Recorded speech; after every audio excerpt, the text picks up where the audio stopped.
the burner, man. Back with burner talks. And I had to look at the date to make sure it wasn't April 1st for this big NBA news. And this comes from Shams breaking. The Denver Nuggets have fired coach Michael Malone, sources tell ESPN. Y'all let me know what you guys think about this in the comment section, but I got to get right into this. This has been a crazy year. When you think about the Luka thing, I never thought Luka would get traded this year. It was a head scratcher. When I seen what happened to Taylor Jenkins getting fired just a week or two ago with the playoffs just around the corner, then we see Mike Malone get fired, and we're talking about a guy who is the most winningest coach in Nuggets history. And he just won a championship in 2023, pretty much 2 years ago. And you're firing that man, and you're fourth in the West. I could see if you were struggling or something like this. It just makes no sense, you being so close to the playoffs and him having a winning mentality.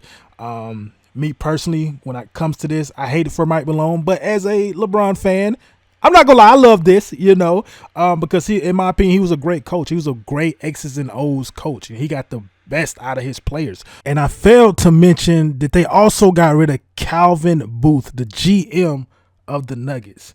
So you got rid of the guy who put the pieces together to make an NBA championship team, the same guy that went out and got Aaron Gordon when we all knew at that point Aaron Gordon was just a dunker. He couldn't shoot the ball, any of these type things. He saw what none of us seen. And when you think about Mike Malone, when they got rid of Bruce Brown and Caldwell Pope, everybody thought the Nuggets were going to have a down year. The Nuggets are not going to be good. They don't have that much depth on the bench. Then you seen Christian Brown come into that spot. And in my opinion, at this point, he's better than Caldwell Pope. The man could not shoot. And you just seen the development of Mike Malone as a coach. And even when it comes to Aaron Gordon, people said, oh, he can't shoot. He's not going to fit in this offense. They put him in the dunker spot, even though he couldn't shoot against the Lakers in the Western Conference Finals.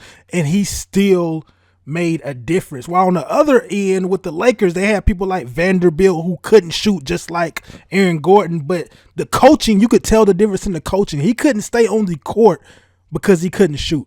So it should let you know just the differences in how coaching is, or how great of a coach Mike Malone was and still is. And people also sleep on how Mike Malone was able to develop players like Jamal Murray and, the best center in the league right now, Jokic. The way the offense runs, him being able to really run the offense through Joker, and arguably one day Joker being the best big man we've ever seen in the game. And you can't take away from Mike Malone letting that type of talent flourish. So me seeing this, like I said, it's a head scratcher. It has to be something internally. It can't be anything that has to do with basketball's X's and O's. It just can't. Just doesn't make any sense. So it has to be something internally. Somebody's ruffled the wrong feathers. Somebody's not getting along with somebody. It has to be something like that, bro. Because at this point, with you having the best player in the league, you're always going to be in championship contention.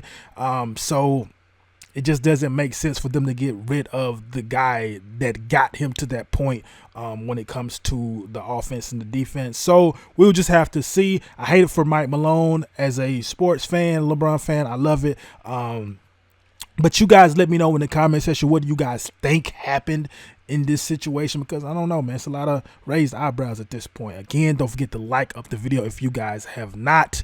And y'all already know who it is.